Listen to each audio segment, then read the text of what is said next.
Il y a aujourd'hui 121 ans, le 6 septembre 1901, l'anarchiste Léon Czolgosz, présent à l'exposition panaméricaine située à Buffalo, attaque le 25e président des États-Unis, William McKinley, par 2 coups de revolver.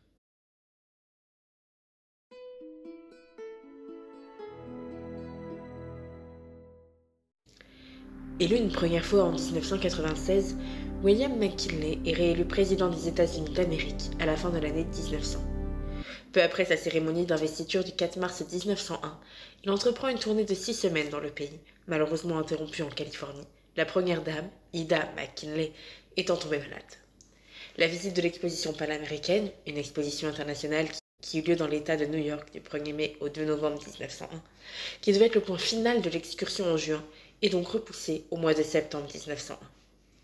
Le 5 septembre, le couple présidentiel arrive à l'exposition. Suite à une journée remplie de discours, réceptions et revues de troupes, William McKinley la quitte, avant d'y retourner le lendemain après-midi, après un passage aux chutes du Niagara. Le secrétaire de McKinley s'inquiète. Ne faut-il pas annuler la visite? Récemment, plusieurs personnalités européennes ont été assassinées par des anarchistes. Le président ne devrait-il pas faire attention cette fois-ci? Cette crainte est réelle, mais le président refuse d'annuler, en répliquant à son entourage. « Pourquoi le ferais-je? Personne ne me veut de mal. » McKinley commence alors à serrer les mains des nombreuses personnes venues le saluer. Dans la file, un anarchiste d'origine polonaise est présent. Léon Czolgosz se tient en effet prêt. Arrivé hier après avoir entendu que le président allait venir ici, il n'avait pas encore osé lui tirer dessus. La veille, il se trouvait en effet trop loin de la tribune. Mais désormais, comment ne pas saisir l'occasion? 19 heures.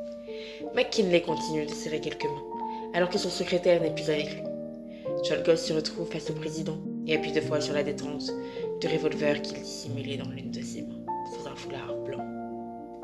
Une des 2 balles a atteint l'abdomen, traversé l'estomac et s'est arrêtée dans les muscles dorsaux. L'autre, déviée, n'a causé qu'une blessure superficielle.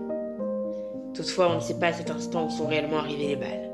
Les appareils à rayon X, dont un présent sur l'exposition et l'autre envoyé par Thomas Edison, ne sont pas utilisés. On pense donc que l'attaque n'est pas grave. Le vice-président Roosevelt ne fait qu'un rapide aller-retour à Buffalo pour s'assurer que tout va bien, avant de rejoindre sa famille en vacances dès le 10 septembre. Entre-temps, le 8 septembre, un bulletin de santé indique que le président a passé une bonne nuit et que son état est encourageant. Son esprit est clair et il se repose bien. La blessure est pansée et a une apparence satisfaisante. Je n'écrirai pas tout ici, mais les bulletins de santé sont de plus en plus optimistes et on espère la convalescence rapide. En outre, le président commence à manger de nouveau et reçoit un repas dit solide le 12 septembre. C'est d'ailleurs là que les choses se compliquent. McKinley ne digère pas les œufs et les toasts. Une gangrène se développe dans son estomac et commence à empoisonner le sang. Le prochain bulletin de santé, paru le 13 septembre, déplore un état très sérieux, donnant lieu aux plus graves appréhensions. En effet, le président est nauséeux, pris de maux de tête et de sueur. À 18h15, le bulletin de santé annonce: les médecins du président rapportent que son état est des plus sérieux, malgré une vigoureuse stimulation. À moins qu'il ne puisse être soulagé, la fin n'est plus qu'une question de temps. Entouré de ses proches, William McKinley décède le 14 septembre 1901, à 2h15 du matin, une semaine après avoir été touché par 2 balles fatales.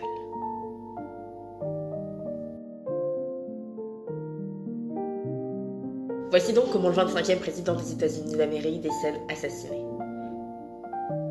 Pour le remplacer, le vice-président Roosevelt prête serment en tant que 26e président des États-Unis dès le 14 septembre au cours de l'après-midi, soit environ une dizaine d'heures après le décès de McKinley. Âgé de 42 ans, presque 43, il devient alors le plus jeune président des États-Unis. Quant à Léon Czolgosz, son procès s'ouvre 9 jours après la mort du président. Les témoins de l'accusation, principalement des médecins et quelques présents lors de l'attentat, défilent pendant 2 jours.